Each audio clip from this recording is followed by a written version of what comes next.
কোথায় এসেছো? আমি মাঠে এসেছো? কারণ কালকে আজাহারি আসবে। তাই আজাহারি আসবে না? হ্যাঁ কত লোক এখানে, হ্যাঁ কত লোক এই জায়গাটায় রয়েছে দেখো। সে এখনো আসেইনি কিন্তু তার আগেই দেখো কত ভিড় চলে আসছে না। কালকে আসবে বুধবার, এখন আসলে হবে। এটা হচ্ছে লালমনিরহাট থেকে বলছি আমরা, নাজিলা ব্লগসের পক্ষ থেকে আপনাদেরকে স্বাগতম। আমাদের জেলায় আগামীকালকে এখানে আজাহারি হুজুর আসবেন, ডক্টর মিজানুর রহমান আজাহারি। তার আগমন উপলক্ষে দেখেন ইতিমধ্যে সবার আগেই কত লোক চলে আসছে। যে এত লোক, তাহলে আগামীকালকে কি হবে সেটা নিয়ে আমরা খুবই চিন্তিত। এখানে অসংখ্য লোক আসছে, এমনও লোক চলে আসছে যারা সকালে এসে আগে থেকে জায়গা দখল করে রাখছে, ক্যামেরা বসায় রাখছে। তো আমিও দুষ্টু নাজিলাকে নিয়ে এখানে চলে এসেছি।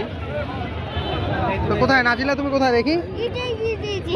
তুমি এখানে শোনো শোনো, তুমি এখানে কিসের জন্য এসেছো? আমি বাদাম খেতে এসেছি। বাদাম খেতে এসেছো? কাকে এখানে কিসের জন্য এসেছো? কে আসবে কালকে? আজাহারি। আজাহারি হুজুর আসবে, তুমি তাকে দেখার জন্য আসছো? তাকে দেখা তারপরে কে আসে? কে না আসে না? অনেক মজা, দেখো এখনই কত লোক চলে আসছে আজকেই।